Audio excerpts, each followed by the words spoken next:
Welcome to West Shore Unitarian Universalist Church, a spiritual community whose hope is audacious and whose vision is for a more equitable and just world for all.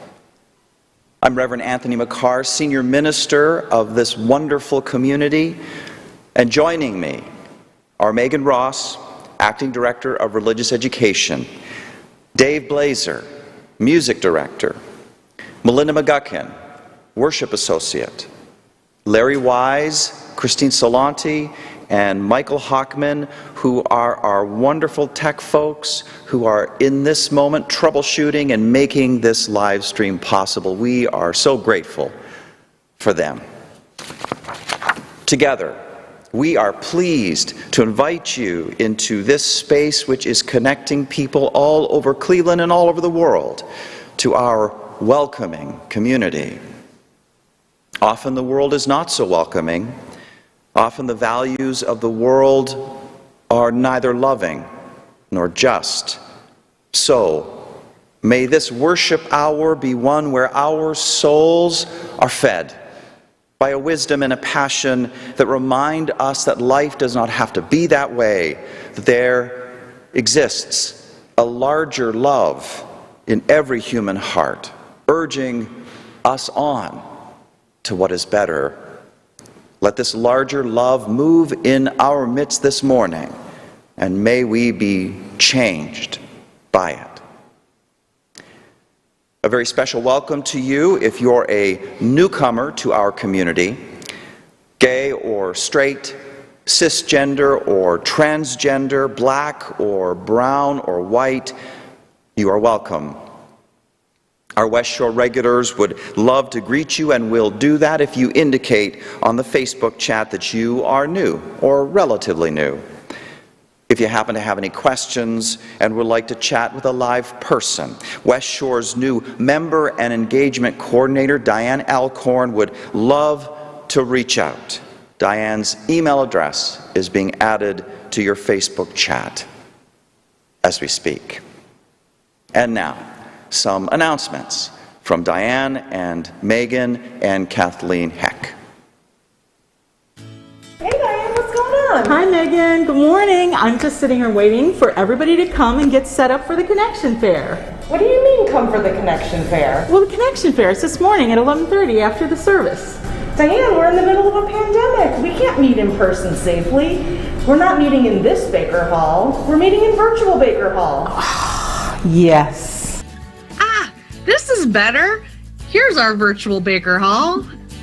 Hi Megan, good to see you in our virtual Baker Hall. So everyone, we want to invite you to join us here at 11:30 after the service for our first ever virtual Connection and Coffee Fair. We want to thank the 18 committees and groups that have so generously donated their time to bring you up to date on what's happening here at West Shore and give you information on different ways that you can still be involved in all the activities that are still happening. So we hope that you will stick around after the service. You'll find a link in your e-news and also in the chat here on Facebook. Please join us and find a way that you can connect here at West Shore today. See you after the service. See ya. Bye-bye.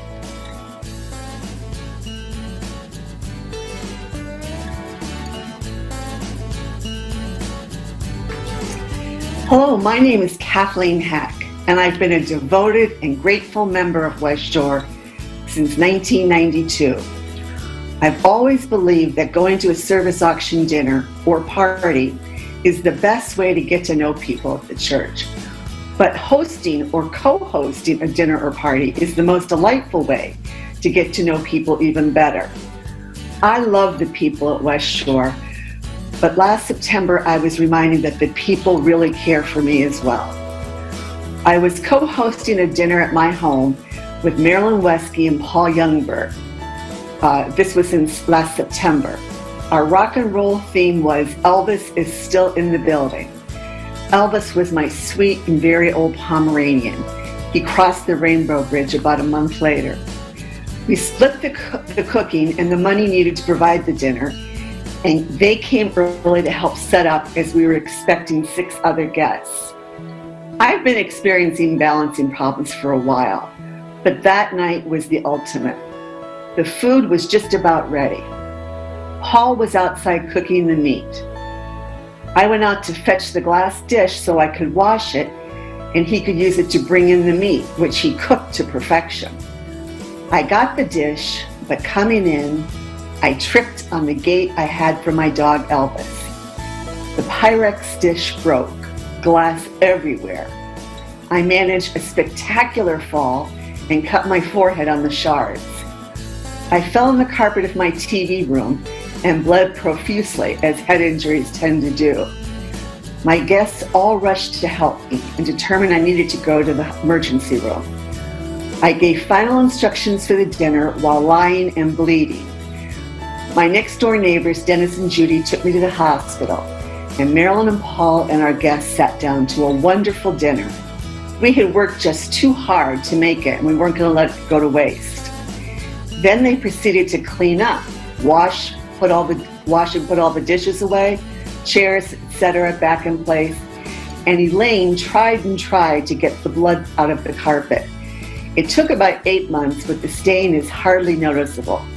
Elaine, I can't thank you enough. Paul picked me up and brought me home.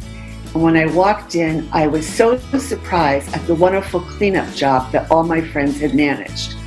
I will be forever grateful to all the people at my house that night. Paul, Marilyn, Elaine, Warren, Catherine, Robin, Ruth, and Roberto. It was a night that none of us will forget. I still have the scars. Now, you don't have to provide that kind of exciting entertainment for your party or dinner, but know that it will be a very enjoyable time, and know that West Shore people are the best and most caring and loving.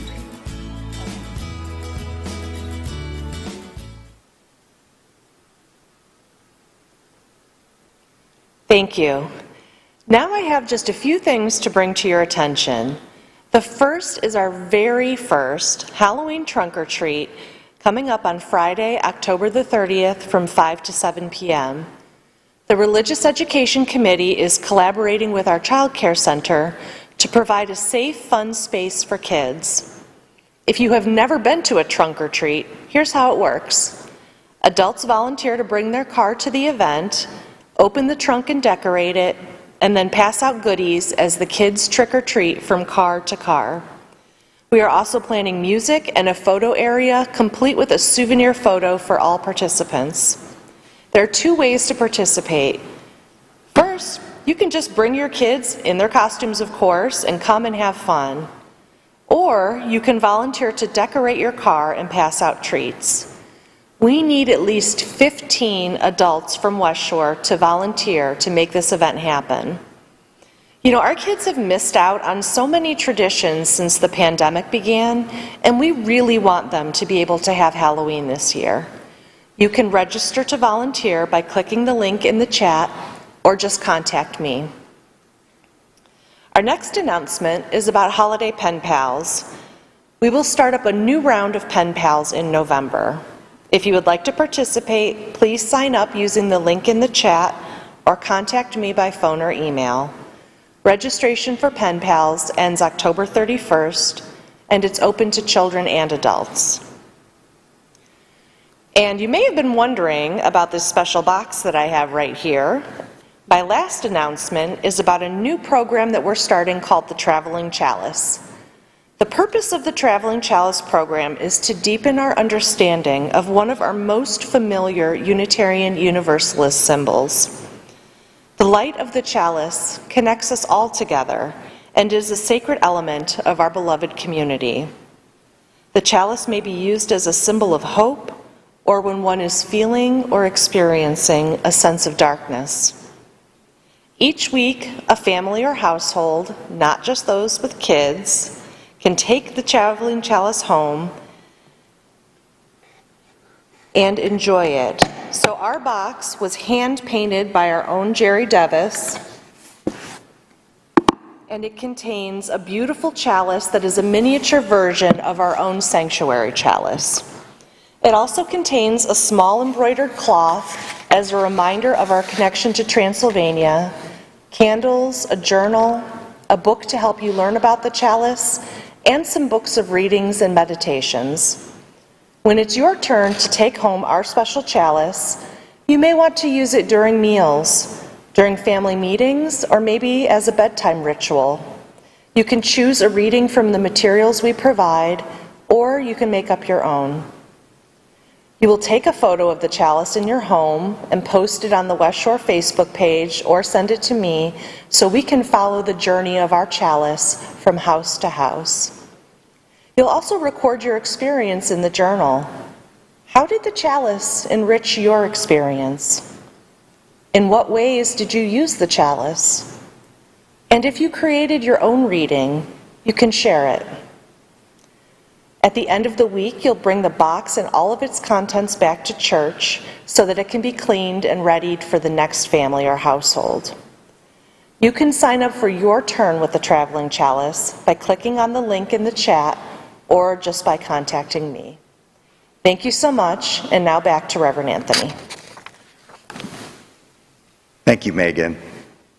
Once again, welcome to this new day.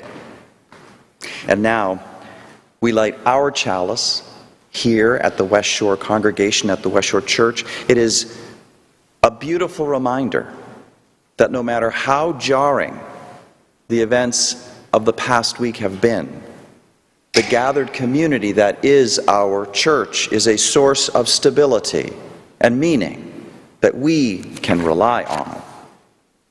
So in that spirit, we now say our chalice lighting words, which come to us from a great soul, Maya Angelou. This is our chalice. In many separate rooms, we light one flame, flame of passion, flame of compassion, flame of humor, flame of style. We do not accept merely surviving. Let our mission be to thrive.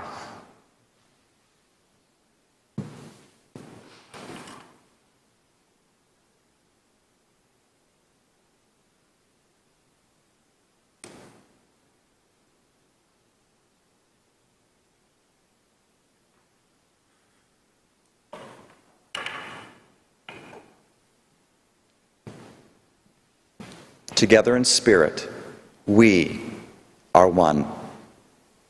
And let us now testify to the unity of our spirit by saying together our unison affirmation words. Love is the spirit of this church, and service is its law. This is our great covenant, to dwell together in peace, to seek the truth in love, and to help one another. El amor es el espíritu de esta iglesia y el servicio suele. Este es nuestro magnífico convenio. Vivir juntos en paz, buscar la verdad en el amor y ayudarnos los unos a los otros.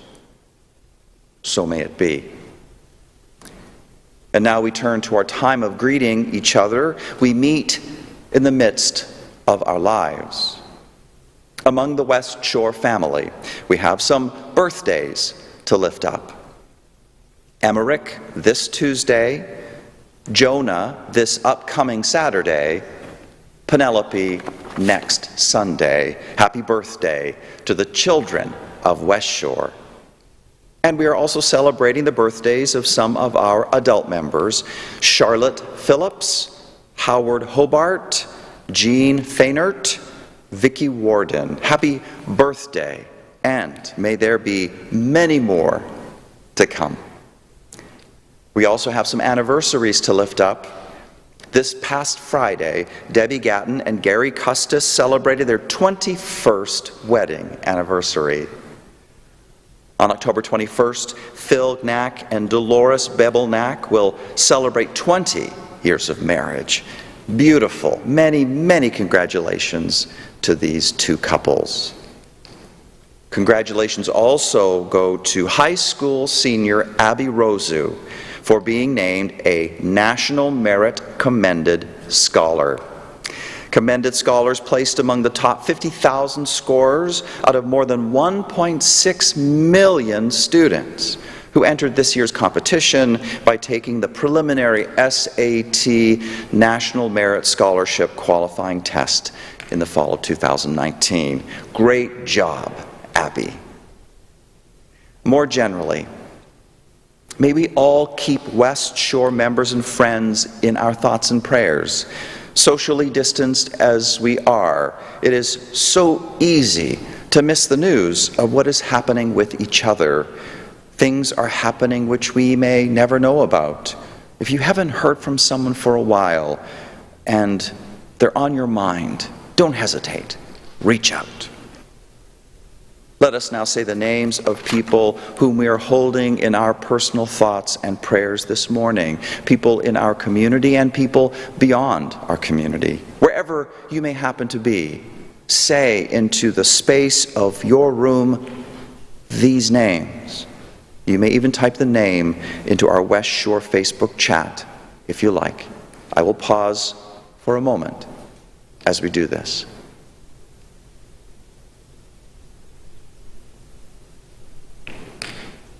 This has been our greeting time, when we are called out of our 24/7 ordinary world into a special time of building intentional community around our Unitarian Universalist values. The times are so strange, and therefore we are called, unlike never before, to remember that there is always a light available to us to help us find our way through, a light that comes to us from many ages and many nations. Let us now sing our opening hymn, number 190, Light of Ages and of Nations, and we will sing this to the tune of Blue Boat Home.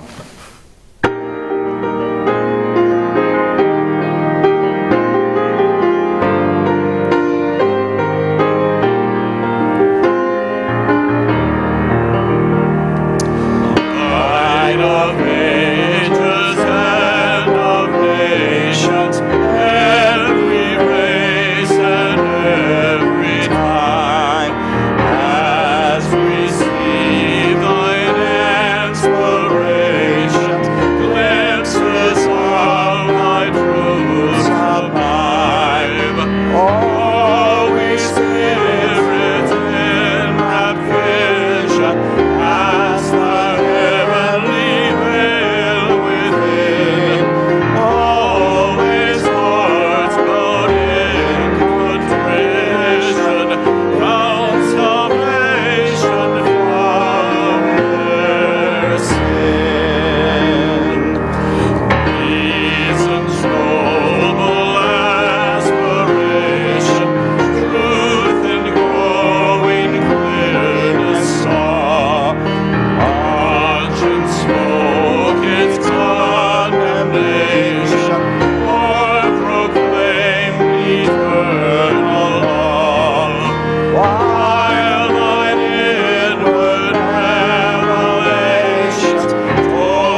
As a UU pagan, I'm an interspiritual polytheist. I believe that the sacred is found in all world traditions and lack of traditions. To me, the spirit of life can be called by all names or by no name. I have my own beliefs, practices, and theology. However, my conviction in the transcendence of the deities calls me to call the spirit of life by many names. When I first learned about Hinduism, I was 11. I had just become born again in my Pentecostal faith and was learning about world traditions in my Lutheran private school. Hinduism blew my mind. Here was a major faith that proclaimed many deities, perhaps thousands of deities, and also believed in multiple chances for the human spirit to come back and live successive lives in search of perfection and union with God. I accepted Hinduism as the truth along with my own Pentecostalism and the other world religions that we studied in my 6th grade class. There are many aspects to God, and God came to me in whatever form that I needed at that time. Clearly, the Hindu faith was another way for me to understand this higher that I have been grappling to understand intellectually. In my worship and liturgy design course at Meadville Lombard Theological School, one of my assignments was to visit an unfamiliar house of worship in a faith that I had never experienced worship in before, and to recount my experiences. What did I witness? This assignment dovetailed nicely with the opportunity for me to explore Hinduism more deeply for this current service, so I decided to visit a local Hindu temple and learn more about this tradition firsthand. As a practicing polytheistic pagan, I had on occasion meditated upon and prayed to various Hindu deities. During those occasions, I felt awe and light and was curious to go deeper into my understanding and relationship with these sacred facets of the one higher that I call the spirit of life. In approaching the Hindu temple on Monday morning, I was nervous. I had a friend who's Hindu who told me how to dress and how to revere the deities appropriately, but I was still anxious. What if I did something to embarrass myself? I thought that was very likely. In my preparations, my focus had largely been on myself and how to quell my fears. What if I did something wrong and offended the priest devotees, or even worse, the deities? Walking into the building, I crossed a glass-enclosed bridge leading to a room where I could take off my shoes. I walked barefoot in my tights into the sanctuary. There was a mask requirement with social distancing and other safety protocols. When in the sanctuary, I took a moment to take in what I was seeing. There were shrines to the deities lining the perimeter. The deities were brightly colored, many with gold ornamentation. A priest greeted me. I introduced myself as a UU seminary student doing a class project on visiting an unfamiliar house of worship, that I would also be discussing my experience in the church service of my religion. He seemed to be familiar with UUism. He took me to the upper left to the Ganesh shrine. He asked me if I was familiar with Ganesh's lineage and story. I said yes. He asked me if I would like to go around the shrines clockwise, and I said yes. He showed me how to go to each of the shrines and told me also how they were significant. I was intrigued. As the priest instructed, I began my experience at the Ganesh shrine. I bowed to the shrine as I was told I should and donated $1 as an offering. I meditated briefly in respect and communion with each deity as I went around the room, donating dollars where appropriate. The temple sanctuary was sacred space, and the deities with their specific energies were palpable in that present area. Around the perimeter of the room, higher on the walls, between the shrines, there are verses from Hindu scripture. I realized at a point that there were tears in my eyes, and I felt them rolling down my cheeks. I realized that it didn't matter to the deities if I was perfect and if I was showing respect, quote, properly. What mattered was that in my heart, mind, and spirit, I was open to them and to the wisdom that they had to share. I departed the sanctuary when I had paid homage to each of the shrines. I was washed in a feeling of peace and harmony with the higher when I almost ran into a devotee who was entering the temple. He introduced himself and asked how I was doing. I felt like he was extending the love and light of his God without judgment, that somehow my worship techniques were wrong, or that I was a Westerner, non-Hindu, showing respect to the deities in a Hindu temple. I spoke with him briefly, however was sure that he would want to proceed with his prayers, so I left and headed out. I put my shoes on, walked to the car with my head spinning. The energy in that temple is very high, reminiscent of the energy in the Blue Mosque and Rumi's Mosque in Turkey. The message in my heart from them to me that I carry from my visit to pay respect to them was that it doesn't matter how perfect I am, I'm human. I will go through countless lifetimes and incarnations in search of a closer relationship with God. The deities would like to see my effort, including my pure desire to get to know them and to experience them more, and that they wish for me growth and development in this lifetime. The next time I feel the need to commune with and pay attention and respect for the Hindu deities, I will visit them in their temple, this time focusing on them and not me as preparation for my experience. Thank you, Melinda. For today's call to the offering, I'd like to share with you some news coming from West Shore's largest outreach program, our Child Care Center. The families we serve truly come to appreciate what we're offering through the center. One parent writes, "Our toddler is excited to go to school every morning and loves the other kids and teachers here. The teachers are so loving, kind, and fun. They all know my child's name. They all greet her and make her feel welcomed and loved. The classrooms are organized and clean. The curriculum is structured, and the staff and teachers very communicative. The teacher will send updates throughout the day as well as send a report home at the end of the day. Our toddler has learned more at this daycare than I could ever teach her by myself. She is receiving the best care and education at West Shore Child Care Center. This place is truly a blessing." Yet another parent writes, "Thank you so very much for all you've done to provide such excellent care for Connor throughout the past 3 years. You are kind, compassionate, and thoughtful, and we cannot imagine a better place for our child. You care for him each day as if he were your own child, and we are grateful for all you have done to help him learn, grow, and develop, and also to help us navigate as new parents.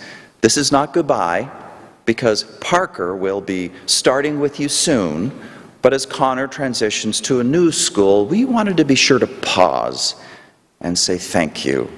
You have become our extended family, and we look forward to another amazing few years with you."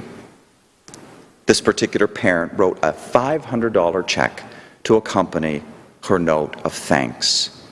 Kudos to Caprice Wright as the director of the Child Care Center, and to all the teachers and helpers and everyone involved in helping the center to be a success.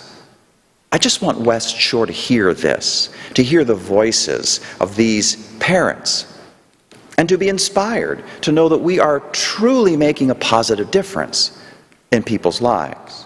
Through all our varied programs, the Child Care Center is part of our larger whole. Your generous support of West Shore touches on every program that we offer. Truly, it is only because of that generosity that we are able to do what we do. Please consider texting a one-time gift to West Shore. Instructions on how to do that can be found on your screen. And now, enjoy the amazing craft of Rajiv Janardhan playing the sitar, an instrument popular in the lands that gave birth to Hinduism.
And with that, let us now move into a time of prayer and meditation.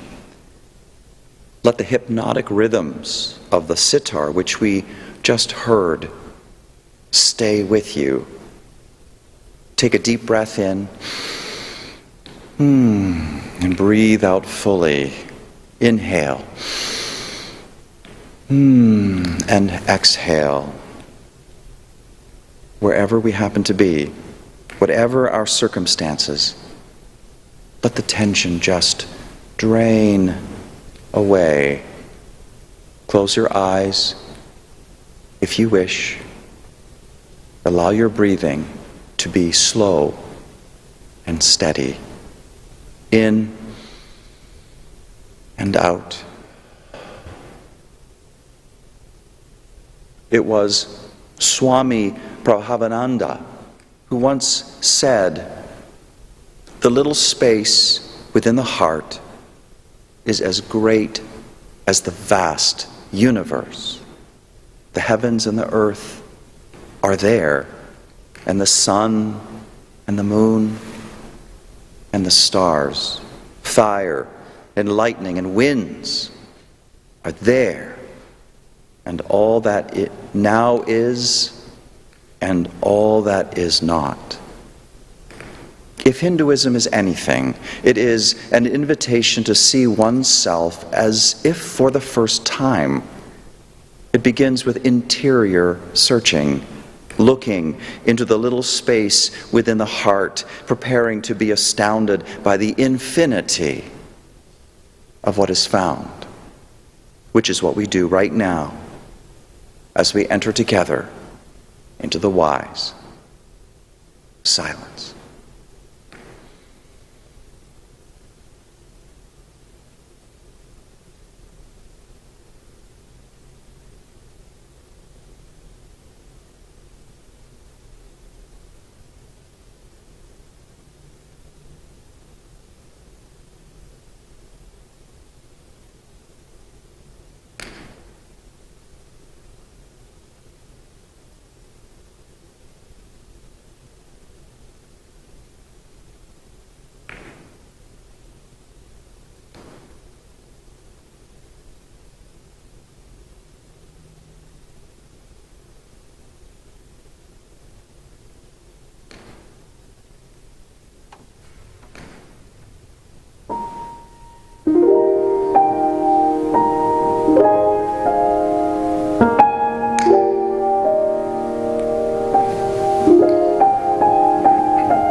And now, this video for your consideration.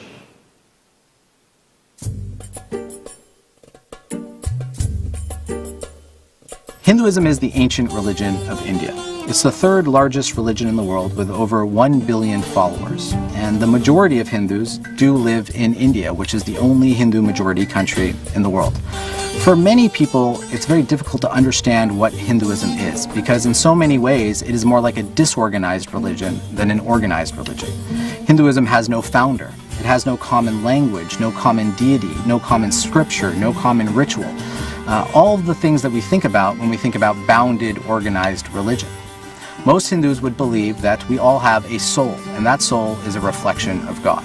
So that individual soul that we all possess means that our natures are inherently divine, that we can know God by going inside of ourselves. For Hindus, the soul is reincarnated over many lifetimes, and the goal of Hindu life is to achieve liberation from the cycle of rebirth, liberation from the cycle of suffering. For Hindus, it's not just that humans have a soul, but all sentient beings have a soul, including animals. So in India, one will see the multiplicity of depictions of the divine. You will see the divine represented in animal form, for example. One way to think about this notion of our souls being inherently divine is through the Hindu greeting of Namaste, which is a traditional greeting in India. And it literally means the divinity within me acknowledges and salutes the divinity within you. So in this simple greeting, we see a core Hindu theological belief that's articulated. In the most ancient Hindu text, the Rig Veda, there is a verse that says, God is one, but the wise call God by many names. Or truth is one, but the wise call truth by many names. So built right into the heart of the tradition is this notion of pluralism. There is no way to convert to Hinduism. It's different strokes for different folks. When I was growing up as a Hindu, my parents would tell me there are many paths up the mountain, but they're all leading to the same place. And so at its core, Hinduism has a great deal of respect for the other world religious traditions and recognizes them as equally legitimate paths to understanding ourselves and understanding God.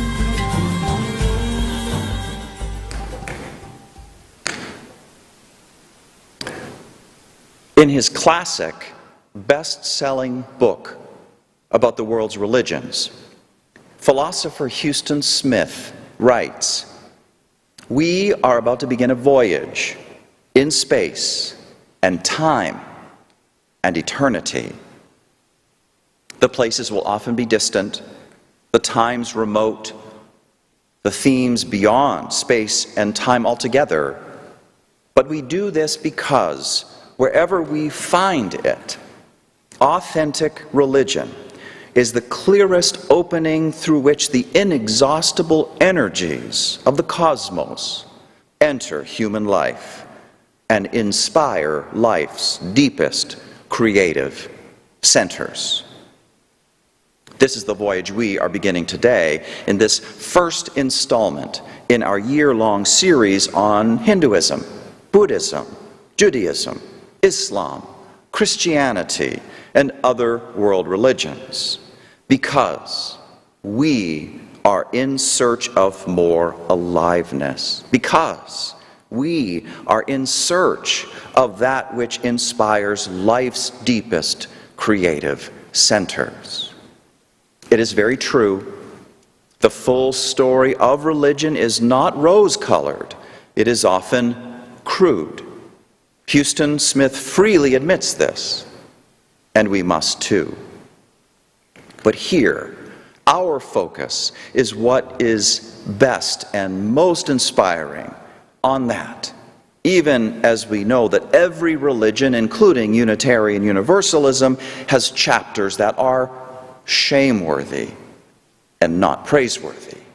Every religion, at times, has been co-opted to serve unworthy ends and to spread suffering rather than to heal it. We acknowledge this, we grieve this, how religion's potential to save can be wasted. But that's for a different sermon series. This one is about what is best in the world's religions, not what is worst. And with this, we head out on our blue boat home voyage in space and time and eternity. Let the voyage to greater aliveness begin with this month's focus on Hinduism. Hinduism has 5 primary sacred texts, unlike Christianity, for example, with its one Bible. The particular sacred text of Hinduism we start with is called the Upanishads, written between 800 and 600 before the Common Era. Upanishad literally means sitting near a teacher to receive instruction. And one of the most famous stories it tells is about exactly that.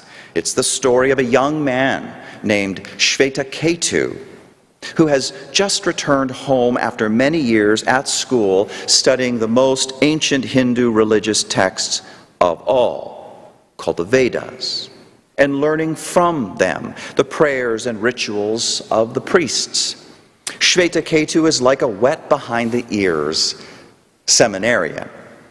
Shvetaketu comes home and his father sees his wet behind the ears seminarian son, how he doesn't really grasp the most important thing of all.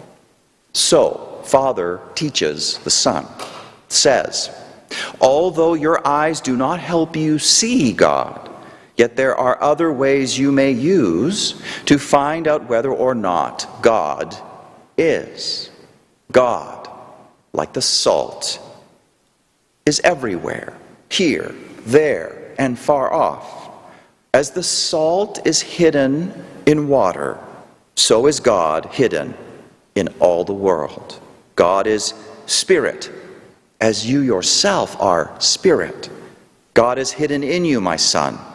God is you, and you are part of God. Tat tvam asi, that thou art. This story is 2,800 years old. But now do this for me. Risking whiplash, I'm going to ask that you fast forward 2,300 years from the writing of that story to the 1500s, where we meet up with a Hindu mystic named Mirabai, who is a woman and a poet. Listen to the words of her poetry as she communicates her devotion to the Lord God, Krishna. I can't forget about love for more than 2 seconds. I get dizzy if I think about anything but the way you pant in my ear. That's Mirabai, speaking directly to the God of her understanding. In a second poem, Krishna is again the focus. He left his fingerprints on a glass the earth drinks from. Every religion has studied it. Churches and temples use the geometry of those lines to establish rites and laws and prayers to our ideas of the universe. I guess there is just no telling how out of hand and wonderfully wild things will get when our lips catch up to his. That's the poem. Now how different this is from what Shvetaketu's father in the Upanishads says as he describes God abstractly and intellectually as like salt hidden in water. For Mirabai, when you talk about God, abstraction and intellection are beside the point. God is something arousing desire and love, the biggest desire and love that can be. Scripture, for her, can't help but be a kind of erotic poetry. So you see, between the two there is indeed a great difference. And it's because over the course of the 2,300 years separating them, Hinduism evolved. Hinduism evolved to become more inclusive, more accommodating to the realities of human diversity. Let me ask this. How many of you feel more alive in the abstract and cool world of ideas? Now, what about those of you who feel more alive in the hot, emotional world of personal relationships? People are different, says our guide through the world religions, Houston Smith. Few observations could be more banal, yet serious attention to it is one of Hinduism's most distinctive features. And that is our particular focus today, not just Hinduism in general, but how Hinduism acknowledges and does justice to very real human diversity. For temperaments and preferences that are on the cooler side, there is philosophical Hinduism. For temperaments and preferences that are on the more hot side, there is devotional Hinduism. You know, so many religions in our world emphasize a one-size-fits-all approach. Not Hinduism, not Unitarian Universalism either. Let's take a closer look. We'll end up reflecting on how the one's embrace of diversity might speak to the others. So consider philosophical Hinduism. Scholars tell us that this tradition builds on the oldest Vedic layer of the religion and its core concern, which was chaos. Religious scholar Stephan Prothero describes this concern as follows. He says, demons of chaos are always arrayed in a pitched battle with the gods. So family, community, and cosmos alike are forever collapsing into disarray. The aim is to create and sustain social and cosmic order. But this cannot be accomplished by humans alone. So the priests turn to the gods in the form of rituals, and especially through the fire sacrifice, the central preoccupation of the Vedas. Now think back to that story from earlier, how Shveta-Ketu goes to seminary.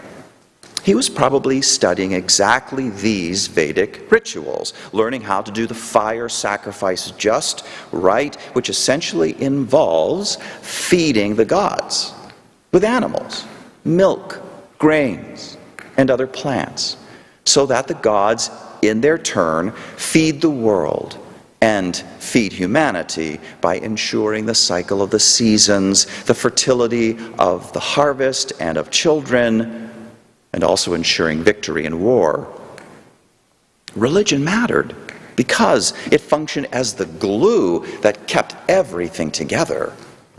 But around 800 BC, and for the next several hundred years, civilization in India would begin to see a dramatic shift, and not just in India, around the world. Essentially, human communities had found greater solidity and reliability, and they were growing, says scholar Karen Armstrong. As a result of urbanization and a new market economy, people were no longer living on lonely hilltops, but in a thriving, aggressive, commercial economy. Power was shifting from king and priest, palace and temple, to the marketplace. Inequality and exploitation became more apparent as the pace of change accelerated in the cities, and people began to realize that their own behavior could affect the fate of future generations.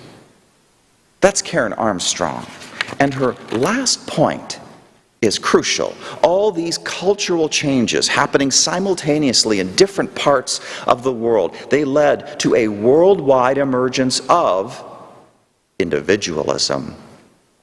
People started to become conscious of themselves, curious about who they were as independent personalities, curious about their nature and destiny, committed to finding ways to express themselves more completely and deeply. So, during this period in history, roughly 800 to 200 before the Common Era, we witness the emergence of religious and philosophical traditions which continue to impact us today. The philosophical tradition in Hinduism that we are talking about right now, together with traditions that we will come to explore in future months. The Theravadan tradition of Buddhism, the Hebrew prophets, Confucianism, and Taoism. The Greek philosophical tradition of Socrates and Plato is also a product of this profound time, this pivotal moment around which the world, even today, still seems to be revolving. No wonder scholars have come to call this period between 800 and 200 before the Common Era the axial age. It is the axis around which everything turns. It changed us forever. In India, for young Hindus like Shveta-Ketu, the change began when his father taught him something that he had never heard in his seminary training before.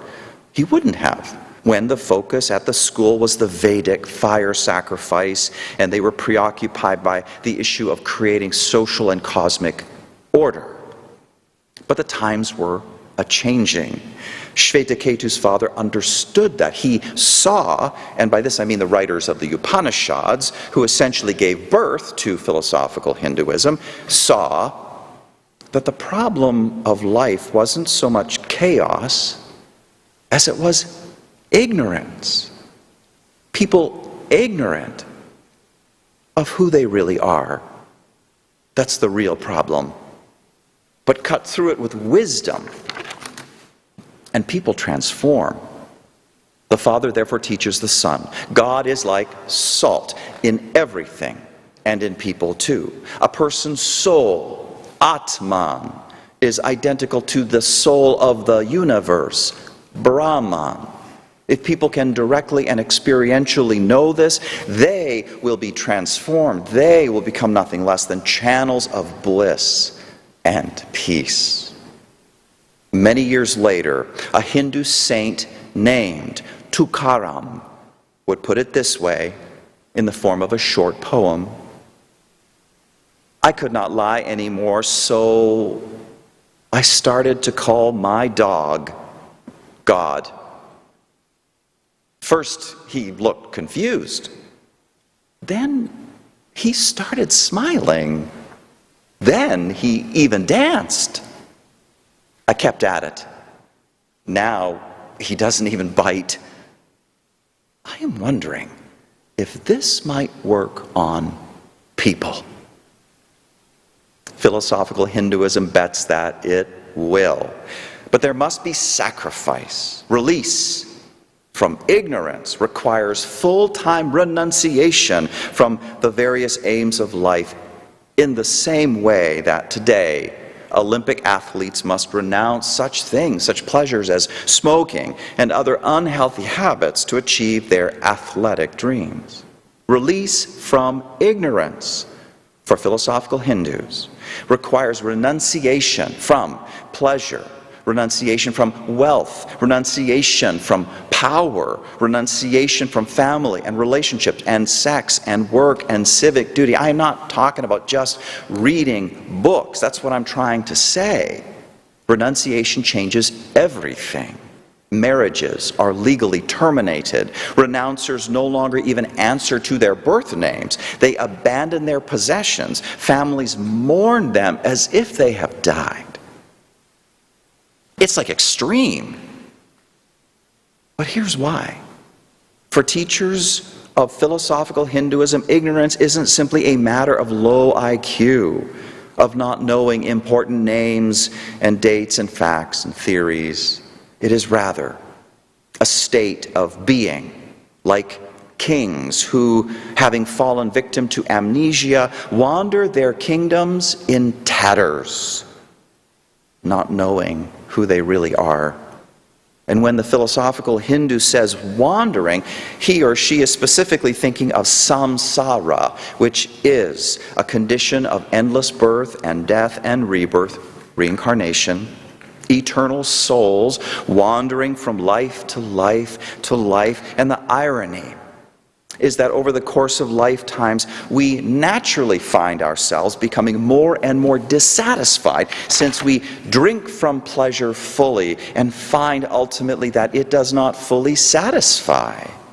We drink from wealth. We drink from power. We drink from doing our duty. We do all this over the course of lifetimes, and eventually we find ourselves saying, "Is this all there is?" Of course, because God is within us, and God is infinite being, infinite knowledge, infinite bliss. The more lifetimes we live, the more we become aware of God's infinity within us, and the greater our desire to merge with it so as to experience oneness. But as this is happening, which is wonderful, there is a counter movement which is horrible. The more lifetimes we live, the more we wander. The more we wander, the more entangled we become in the very world that is becoming increasingly shallow and trivial to us. This entanglement is caused by karma, the moral law of cause and effect. Karma dictates that for every hurt we cause, we must compensate with a healing, which means that over time we are bound more and more tightly to our world, where we must pay every debt. This is what the original philosophical Hindus believed. That is why the only way out of further entanglement for them is just to stop playing the game entirely. End it. Cold turkey style. Stop giving it room in your life so there can be increasingly more and more room for God until we one day come to directly experience tat tvam asi, thou art that.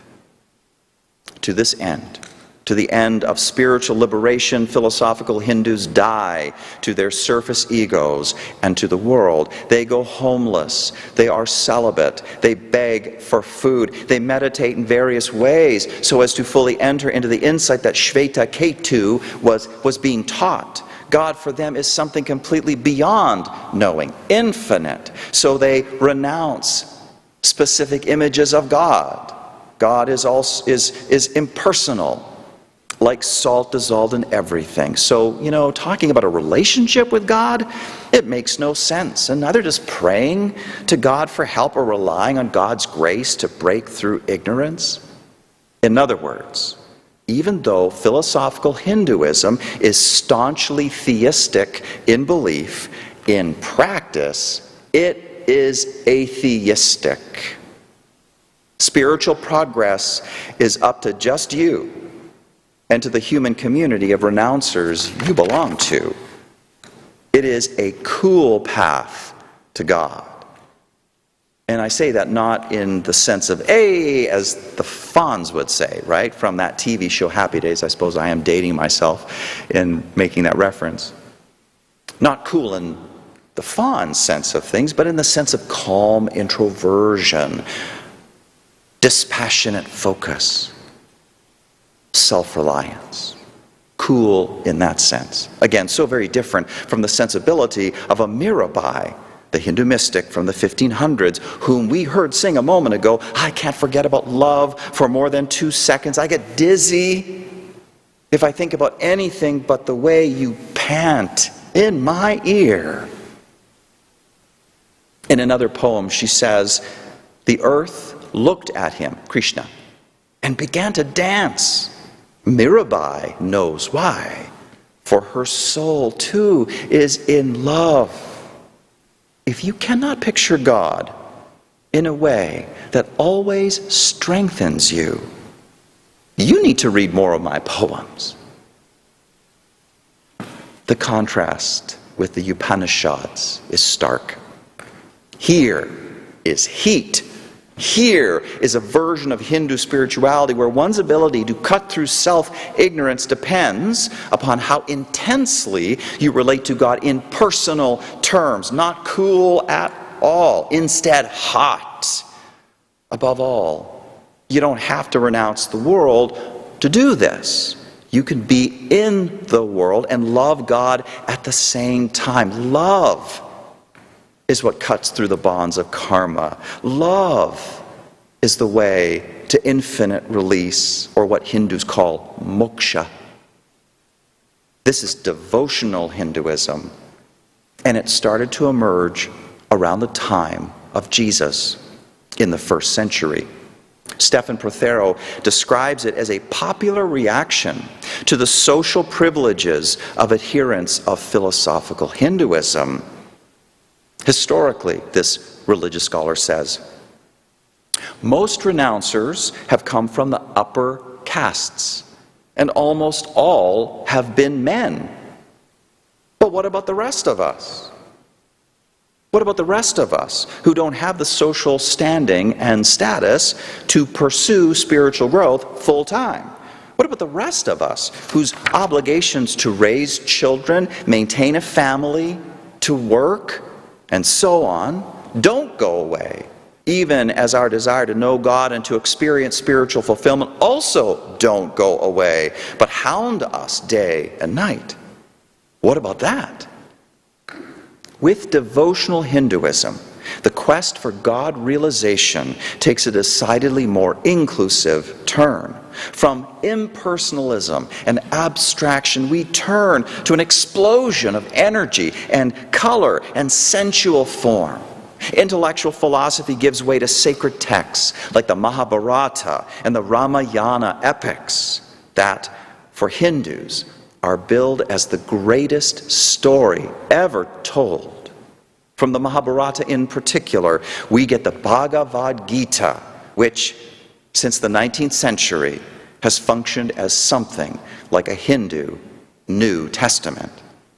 About it, one of our own Unitarian Universalist spiritual ancestors, the Transcendentalist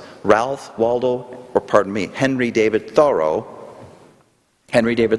he said this, he said, "One sentence of the Bhagavad Gita is worth the state of Massachusetts many times over." Devotional Hinduism spread like wildfire of those who seriously practice philosophical Hinduism today and have the luxury and the privilege to not have to work and take care of children and in general to unplug from society. There are just a few million, by contrast, of those who practice devotional Hinduism. We're talking close to 1 billion people. I hasten to add, both strands of Hinduism are proven by results. Both traditions have produced universally acknowledged saints and sages. But devotionalism is the clear winner if we are talking growth strategy.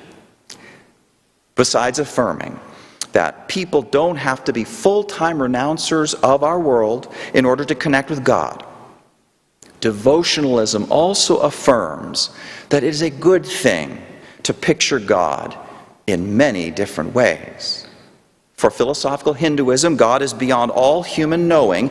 Every image and symbol falls short, so why go there? But devotional Hinduism understands that you can't fall in love with abstractions. Impersonal images like salt provoke no passion. All images and symbols may fall short, yes, but they still may disclose something about God that is informative. Furthermore, some images and symbols are not only informative, they are also inspirational. So more of those kinds of symbols, please. For Mirabai, it was Krishna. Earlier we heard Melinda speak about her experience of Ganesh. And what about you?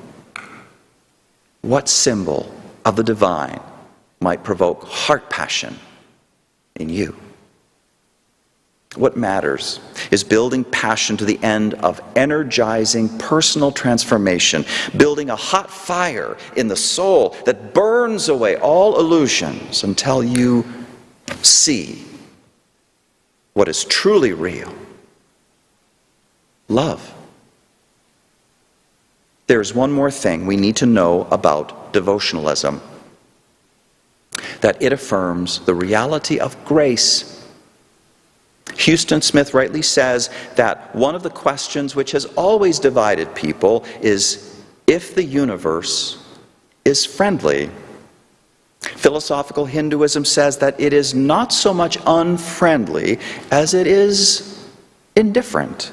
And one must work out one's release from ignorance by oneself in community with other renunciants.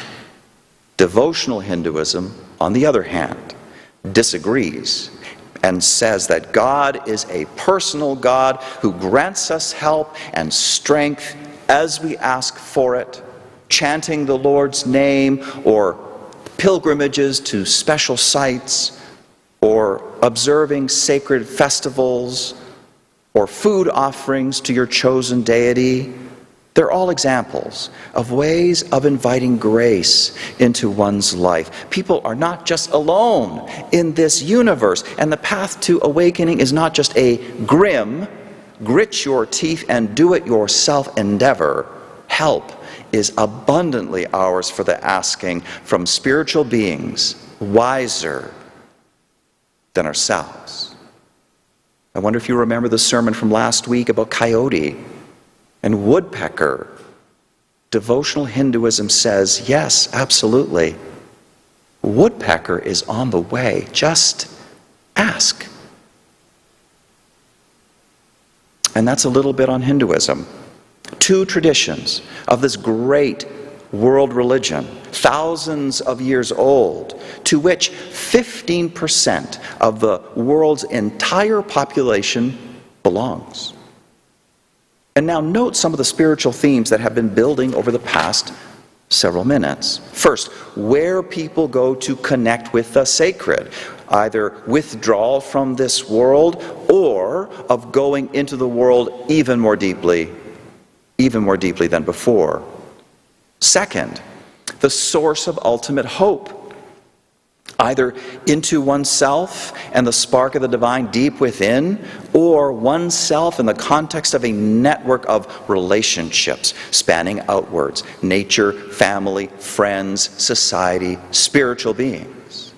Third, the source of ultimate wisdom, either in the abstract reaches of philosophy, theology, and theoretical science, or stories, poems, songs, popular culture, a picture of Krishna on your home altar, or Jesus or Buddha equally, and others. Fourth, the value of images of sacred reality, either rejecting them as fatally misleading and taking a strictly agnostic and atheistic approach, or taking them seriously without taking them literally, understanding that their truth is partial, yes, but still a part of the truth, still a bridge to understanding, a bridge towards the mystery. Fifth and finally, styles of religious practice, either calm, stately, meditative, so as to enter into philosophical clarity, or revival, laughter and tears, energy, so as to enter into a transformative heart space of love. All these themes are different ways of answering the questions that address humanity from the beginning of time. They are alive for us, certainly, today as Unitarian Universalists. We, like our Hindu cousins, share fully in the human condition and its rich diversity. And so I end with questions for you. Where do you go to connect with the sacred? What is the source of ultimate hope for you? Or the source of ultimate wisdom? What images of sacred reality speak to you? What's your style of religious practice? Are your answers cool or hot? Hot or cool? More like Shvetaketu's or more like Mirabai's? More philosophical or more devotional? Whichever emphasis is yours, there's a place for you here at West Shore. And in this, we follow Hinduism's inspiring capacity to affirm the different ways people seek out knowledge and experience of the sacred. Sometimes this inclusivity is not easy. It's not. Take something as small as clapping in church. The cool style doesn't like that at all because it takes away from the calm and the focus that feels like genuine spirituality to them. Whereas the hot style loves clapping because it adds to the energy and the joy that feels like genuine spirituality to them. How do we solve this disagreement and honor both sides? Perhaps the place to begin is affirming what the great Sri Ramakrishna once said: as one can ascend to the top of a house by means of a ladder, or a bamboo, or a staircase, or a rope, so diverse are the ways and means to approach God. And every religion in the world shows one of these ways: bow down and worship where others kneel. It does not mean that we will always agree, but let there always be reverence and respect and willingness to compromise as we journey towards truth together. People kneel in this sacred space to many different things in many ways. Even though some of those things might not speak to you personally, still, as Sri Ramakrishna says, channeling the wisdom of the great tradition of Hinduism, still, bow down and worship where others kneel. Amen. Amen. And now let us sing our closing hymn, number 1064, Blue Boat Home.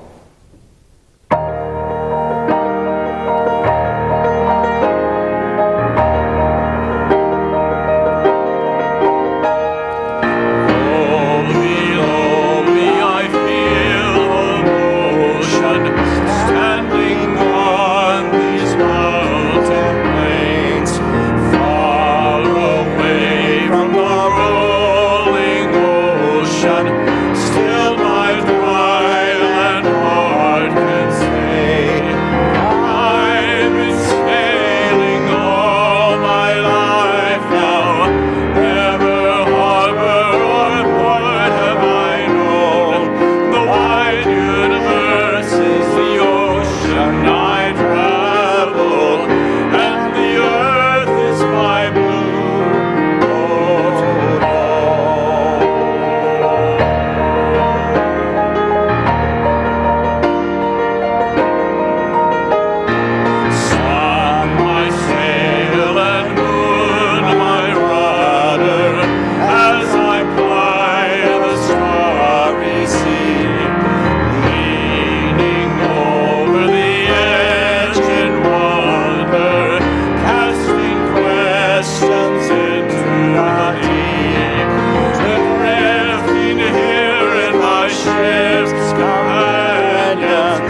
can Can you see the devotional tone in that song? Beautiful. Now bring your chalice close to extinguish it as I extinguish our chalice here. We say these words together. We extinguish our flames, but not the light of truth, the warmth of community, or the fire of commitment. These we carry with us until we meet again.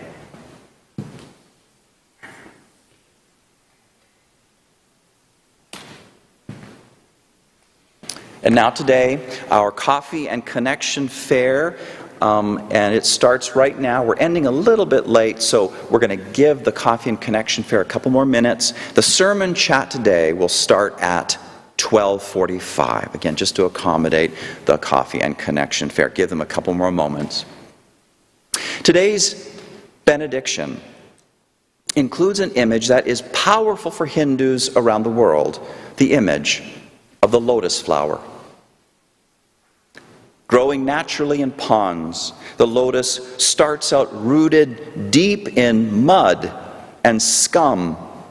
In order to blossom, it must make its way through the murky water until it finally breaks the surface. In time, it emerges and blooms in the sun, beautiful and whole. Now think of what things are like right now, collectively in America and in the world. Think of all the uncertainty and all of the suffering. We are a little past 6 months into the pandemic, and it is exhausting. But Hinduism and Unitarian Universalism alike say, be not afraid. There is within you lotus flower energy and wisdom that is undiminished. Let your roots nestle within the mud and scum of regular life. Be not afraid. You do not have to be pure to be whole. Things do not have to be perfect. There is wisdom in you, greater than all your conscious thoughts and knowledge, even if you do not know the way upward out of the muck and the mire. Your inner wisdom does. Trust in the transformative power of this wisdom. You too will finally break the surface and bloom in the sun, beautiful and whole. All of us will, together. You and I, and us all. So may it be. Amen. Love and courage and cheers to you, West Shore. See you next week.